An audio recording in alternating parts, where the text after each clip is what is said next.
प्रधानमंत्री नरेंद्र मोदी ने आज नई दिल्ली में अपने आवास पर सिख समुदाय के गणमान्य लोगों से की मुलाकात। केंद्र सरकार ने हमेशा रखा है सिख समुदाय के हितों और सुरक्षा का ध्यान।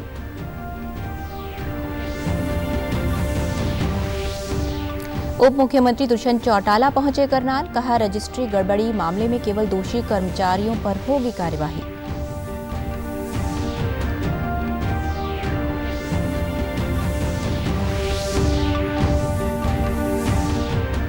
पंद्रह से 18 साल के 2 करोड़ से ज्यादा किशोरों को कोरोना रोधी टीके की दोनों खुराक मिली। गुरुग्राम में कोरोना संक्रमण का रिकवरी रेट प्रदेश में सबसे ज्यादा 99.8% पर पहुंचा।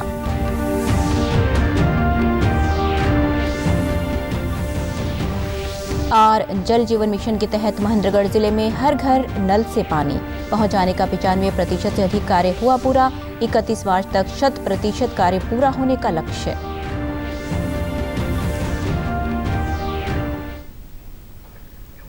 नमस्कार, मैं सारिका शर्मा। अब समाचार विस्तार से। प्रधानमंत्री नरेंद्र मोदी ने आज दिल्ली स्थित आवास पर सिख समुदाय के कई गणमान्य लोगों से मुलाकात की। इस अवसर पर प्रधानमंत्री और सिख समाज के लोगों में कई मुद्दों को लेकर बातचीत हुई। सिख संगठनों के प्रतिनिधियों ने प्रधानमंत्री को शॉल और तलवार देकर सम्मानित किया। प्रधानमंत्री ने करतारपुर कॉरिडोर से लेकर सिख दंगों और उनके गुनहगारों को सजा दिलाने तक के तमाम कदमों से सिख संगठनों को अवगत करवाया। सिख नेताओं ने कहा कि प्रधानमंत्री नरेंद्र मोदी ने 7 साल में सिख समाज के लिए काफ़ी काम किया है। उन्होंने कहा कि प्रधानमंत्री ने देश और सिखों को विश्व स्तर पर सुदृढ़ किया है। कदम था जो पूरे वर्ल्ड में एक मैसेज गया कि जिस तरीके से वो दया भाव से काम करते हैं, वो गुरु के सिख हैं और उनके अंदर कहीं ना कहीं सिखों का वास है और ये चीज़ का वो बताते हैं। साथ में उन्होंने जो शक्ति से पूरे वर्ल्ड में हिंदुस्तान को प्रेजेंट करा है, वो भी एक गुरु गोविंद सिंह जी के सच्चे सिख का आप मानिए कि प्रतीक है। आज तक आज़ादी के बाद आज तक किसी सरकार ने हिम्मत नहीं की हमारी ब्लैक लिस्ट ख़त्म की। मैं ग्लोबली ट्रैवल करता हूँ, उसमें मैं देखता था कि फ़ॉरेन के जो सिख थे उनमें बहुत ज़्यादा रोष था कि हमें कितने 40 साल हो गए हैं विदेशों में बैठे, हम दरबार साहब के दर्शन नहीं कर सकते, हम अपने बुज़ुर्गों से नहीं मिल सकते, हम अपनी ज़मीन नहीं देख सकते क्योंकि उन पे ऊपर ब्लैक लिस्ट का जो धब्बा था वो लगाया हुआ था। मोदी जी ने ये जो काम किया है, इनको इतनी दुआएँ दे रहे हैं सारी दुनिया के सिख जिन जिनका नाम था। मेरे को लगता है उन्हीं दुआओं के फलस्वरूप आज मोदी जी जो हैं, हम भी अरदास करेंगे कि इनकी लंबी आयु हो। और सिखों के साथ जो जज्बा इनका बना है, जिस जज्बे से आज उन्होंने हमें यहाँ पे इनवाइट करके एक एक पुरानी बातें की हैं, तो बहुत अच्छा लगा। मोदी जी के जहन में जो प्रेम भावना सिखों के लिए है, मैं समझता हूँ कि आज बहुत बड़ी क्लैरिटी हुई है। जिस किस्म से उन्होंने पिछले 7 सालों में काम किया, ख़ास तौर पर मैं दिल्ली की बात करूँ, जो दिल्ली में SIT बनवा के 1984 की लड़ाई के लिए उन्होंने सज्जन कुमार जैसों को अंदर करवाया। सिखों की भावना देखते हुए जो कॉरिडोर बनाया गया करतारपुर साहब का लांगा, जिससे आज हज़ारों लोग वहाँ पर जाते हैं। मैं समझता हूँ कि देश के अंदर इतने बड़े काम करने के लिए जो आशीर्वाद उनको वैसे गुरु को मिला हुआ है, गुरुओं की धरती से जुड़े हुए हैं और जो आज उन्होंने अपनी बातें रखी हैं, वो वाकई एक ऐतिहासिक बात। उप मुख्यमंत्री दुष्यंत चौटाला ने करनाल में आज अपने दौरे के दौरान कहा कि प्रदेश में रजिस्ट्री गड़बड़ी मामले में राजस्व अधिकारियों को घबराने की जरूरत नहीं है। अगर उन्होंने कोई गलत काम नहीं किया है तो उनके खिलाफ कोई कार्यवाही नहीं होगी। केवल दोषी कर्मचारियों के खिलाफ ही सरकार कार्यवाही करेगी। दुष्यंत चौटाला ने कहा कि इस मामले में कानून अपना काम करेगा। घबराने की जरूरत नहीं है, मगर जहाँ गलती है ज़रूर उसके शो कॉज नोटिस भी इशू करे गए हैं, उसका जवाब वो दे। अगर वो खुद क्लीन है, मुझे नहीं लगता किसी को घबराने। अब लैंड रिकॉर्ड्स के अंदर बहुत सी चीज़ें होती हैं, हर चीज़ अकेली रजिस्ट्री नहीं है। रजिस्ट्री तक पहुंचते हुए भी अनेक कदम अपनाए जाते हैं और हमने उसी की इंक्वायरी कमिश्नर से कराई थी। डिटेल्ड इंक्वायरी कई महीनों हुई है और उसके अंदर जहाँ जहाँ हमें कोई डिस्क्रिपेंसी लगी है, क्या पता वो फैक्चुअली करेक्ट हो ना हो, तो बहुत अर्ली है। लोग अपना जवाब दे दे, जवाब के बाद ही एक्शन इनिशिएट। वहीं दूसरी तरफ उप मुख्यमंत्री ने कहा कि निजी क्षेत्र की नौकरियों में 75% आरक्षण का फैसला युवाओं के हित में है। इस पर सुप्रीम कोर्ट ने भी अपनी मोहर लगा दी है। उन्होंने कहा कि किसी भी उद्योगपति को डरने की जरूरत नहीं है। भारत कोविड-19 के खिलाफ लड़ाई को मजबूत करने के लिए दुनिया का सबसे बड़ा टीकाकरण अभियान चला रहा है। केंद्रीय स्वास्थ्य और परिवार कल्याण मंत्रालय के मुताबिक राष्ट्रव्यापी टीकाकरण अभियान के तहत देश में अब तक कोविड रोधी टीकों की 174 करोड़ 64 लाख से अधिक खुराक दी जा चुकी है। केंद्रीय स्वास्थ्य मंत्री मनसुख मांडविया ने टीकाकरण करवाने वाले युवाओं को बधाई दी। उन्होंने अपने ट्वीट संदेश में कहा कि 2 करोड़ से अधिक किशोरों का पूर्ण टीकाकरण का लक्ष्य हासिल कर लिया गया है। वहीं पिछले 24 घंटों में कोविड के 25,000 से अधिक नए मामले सामने आए हैं और 66,000 से अधिक मरीज स्वस्थ हुए हैं। इससे स्वस्थ होने की दर 98.12% हो गई है। प्रदेश में भी कोरोना टीकाकरण का कार्य सुचारू रूप से चल रहा है। प्रदेश में अब तक कोरोना रोधी टीके की 4 करोड़ 6 लाख से अधिक खुराक दी जा चुकी है। प्रदेश में कोविड से 9,61,000 से अधिक लोग स्वस्थ हो चुके हैं, जबकि 4,000 से अधिक मामले सक्रिय हैं। गुरुग्राम जिला प्रदेश में कोरोना संक्रमण की रिकवरी रेट के मामले में पहले स्थान पर पहुंच गया है। कोरोना संक्रमण के दिन प्रतिदिन संक्रमित मरीजों की संख्या तेजी से कम हो रही है। वहीं दूसरी ओर गुरुग्राम जिले में कोरोना संक्रमण की रिकवरी रेट का आंकड़ा बढ़कर 99.08% पर पहुंच गया है। उपायुक्त निशांत कुमार यादव ने बताया कि जिले में कोरोना संक्रमित मरीजों की पहचान के लिए स्वास्थ्य विभाग द्वारा जागरूकता अभियान चलाया जा रहा है, ताकि स्वस्थ लोगों तक ये संक्रमण न फैले। ऐसे मरीजों की समय रहते पहचान होने से कोरोना संक्रमण को रोकने में मदद मिलती है। उन्होंने कहा कि जिले में ओमिक्रॉन के मरीजों की संख्या में भी लगातार गिरावट दर्ज की जा रही है। जल जीवन मिशन के तहत महेंद्रगढ़ जिले में 95% से अधिक कार्य पूरा कर लिया गया है। जन स्वास्थ्य अभियांत्रिकी विभाग द्वारा 31 मार्च 2022 तक इस लक्ष्य को हासिल करने के लिए योजनाबद्ध किया गया है। जल स्वास्थ्य अभियांत्रिक विभाग के मुख्य अभियंता ने बताया कि जल जीवन मिशन के तहत जिले में 1,52,763 घरों में जल के नल कलेक्शन लगाने का लक्ष्य रखा गया है, जिनमें से लगभग 1,52,402 घरों में कनेक्शन दिए जा चुके हैं। हाउस होल्ड थे जिसमें कनेक्शन देने का लक्ष्य रखा गया था और उसके तहत 1,52,402 घरों में कनेक्शन कर दिया गया। मोर देन 97-98% से ज़्यादा हम इसमें काम कर चुके हैं और कनेक्शन प्रोवाइड करने का कार्य जो है वो 31 मार्च 2022 तक कर देंगे, कंप्लीट कर देंगे। अब गांवों तक शुद्ध जल पहुंचने से ग्रामीणों में खुशी का माहौल है। सरकार के इस अभूतपूर्व कार्य की ग्रामीणों और महिलाओं ने प्रशंसा करते हुए कहा कि पहले गांवों में स्वच्छ पेयजल उपलब्ध न होने से उन्हें 5 से 8 किलोमीटर दूर से पानी लाना पड़ता था, लेकिन अब घरों में पानी पहुंचने से उन्हें काफ़ी सुविधा हुई है। उन्होंने कहा कि घर में नल से जल पहुंचाने के लिए वे सरकार का आभार व्यक्त करते हैं।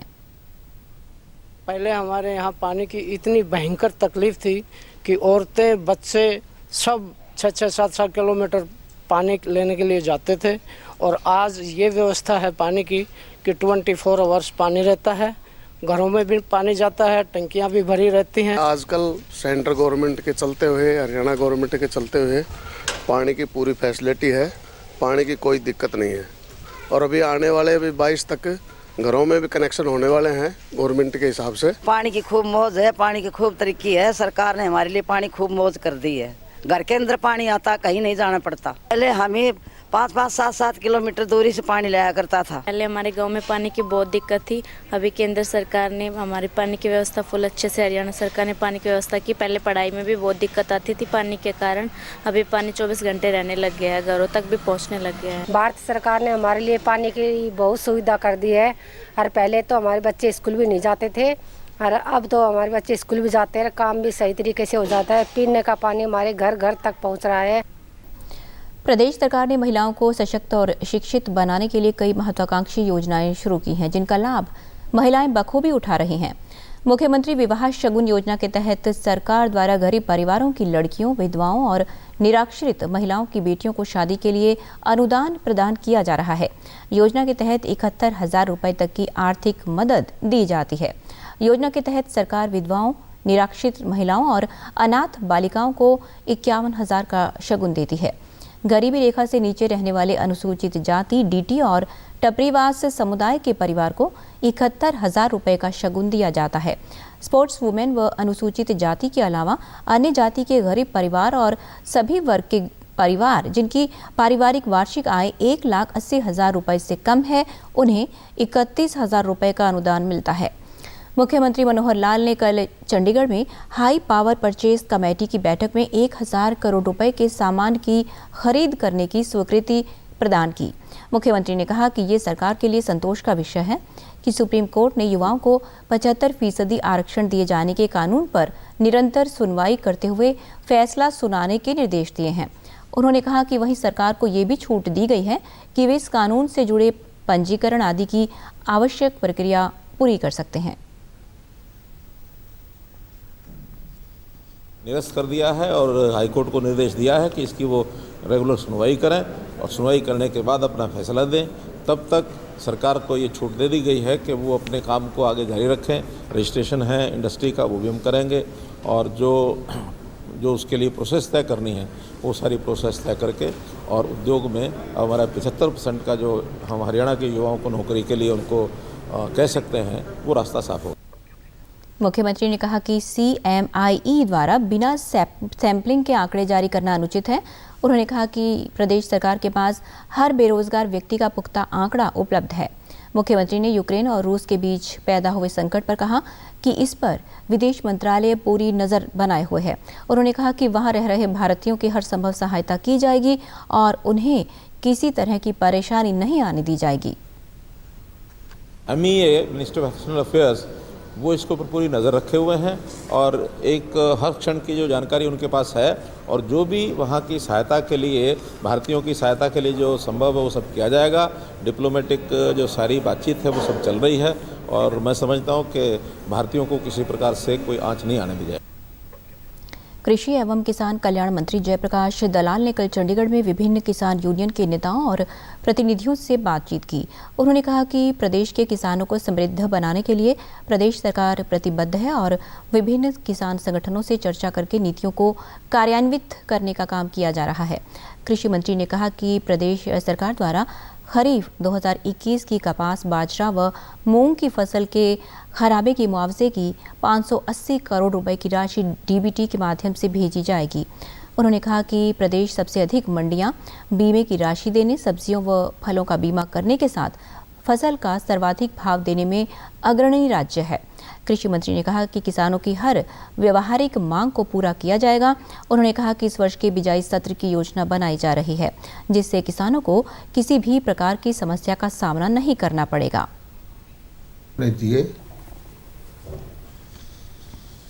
और उनके सुझावों को हम विचार करके भविष्य में जो भी किसान हित में फैसले लेने होंगे, पॉलिसी बनानी होगी, वो हम बनाएंगे। हमारा मकसद ये है कि हरियाणा का किसान समृद्ध हो, उसको कोई दिक्कत ना आए और सरकार से समय समय पर उससे चर्चा करके हम नीतियां बनाते रहें और भविष्य में भी इस तरह से किसान नेताओं से, किसान भाइयों से हम चर्चा करते रहेंगे। और हमारे जो अधिकारी जिला स्तर पर भी उनको आदेश दिया गया है कि इनसे चर्चा करके प्रत्येक जिले में किसी भी तरह की किसानों की समस्या हो उसका। नूंह जिले के किसान परंपरागत खेती छोड़कर बागबानी कर अपनी आय में वृद्धि कर रहे हैं। जिले में किसानों का रुझान टमाटर और अन्य सब्जी फसलों की ओर बढ़ रहा है। जिला बागबानी अधिकारी ने बताया कि जिले में लगभग 8000 एकड़ में ड्रिप सिस्टम से टमाटर की सिंचाई की जाती है। उन्होंने बताया कि सरकार और बागबानी विभाग किसानों की पैदावार में बढ़ोतरी करने के लिए उन्हें सहायता प्रदान कर रही है। जिला बागबानी अधिकारी ने बताया कि FPO की मदद से बागबानी विभाग किसानों को नई तकनीकें उपलब्ध करवा रही है। उन्होंने कहा कि सरकार द्वारा किसानों को बागबानी करने के लिए प्रोत्साहन राशि भी दी जा रही है। बदला है और बदलाव आ रहा है। कुछ तकनीक जो है किसान यूज कर रहे हैं और उससे उनका फ़ायदा होने लग रहा है, तो धीरे धीरे और भी सब किसान कुछ तकनीक की तरफ जुड़ रहे हैं और सरकार भी पूरे प्रयास कर रही है। विभाग भी पूरी अपनी कोशिश में है कि 100% किसानों को उच्च तकनीक के साथ जोड़ा जाए ताकि अच्छे से अच्छा इनको भाव मिल सके। किसानों ने बताया कि बागबानी करने पर अच्छी पैदावार होती है और सरकार द्वारा उन्हें हर संभव सहायता भी उपलब्ध करवाई जाती है। उन्होंने कहा कि टमाटर व अन्य सब्जियों की खेती कर वे सरकार की कई जन कल्याणकारी योजनाओं का लाभ ले रहे हैं। जैसे टनल में मान ले कि बाढ़ का बचाव हो जावे, ठंड को बचाव हो जावे, या सो पौधा जल्दी बड़ा हो जावे है। और जिस पे टनल ना जिस पहाड़ होगा तो जड़ भी जावे टमाटर, ये फायदा है जी टनल का। तो इससे बहुत मुनाफा है जी। से मतलब जैसे नॉर्मल खेती करते थे पहले उसमें और अब में बहुत फ़र्क है। जो अब की खेती हो रही है आधुनिक टेक्निक तरीके से, इसमें हमारी फसल में बहुत फ़ायदा है और मैं उसके मुताबिक लगभग 1.5 गुना फालतू होती है सब्जी और ख़राब होने से भी बच। अंत में इस बुलेटिन के मुख्य समाचार एक बार फिर। प्रधानमंत्री नरेंद्र मोदी ने आज नई दिल्ली में अपने आवास पर सिख समुदाय के गणमान्य लोगों से की मुलाकात। केंद्र सरकार ने हमेशा रखा है सिख समुदाय के हितों और सुरक्षा का ध्यान।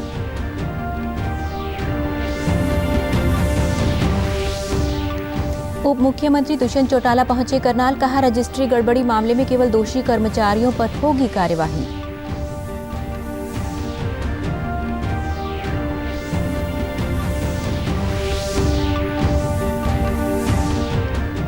पंद्रह से 18 साल के 2 करोड़ से ज्यादा किशोरों को कोरोना रोधी टीके की दोनों खुराक मिली। गुरुग्राम में कोरोना संक्रमण का रिकवरी रेट प्रदेश में सबसे ज्यादा 99.8% पर पहुंचा।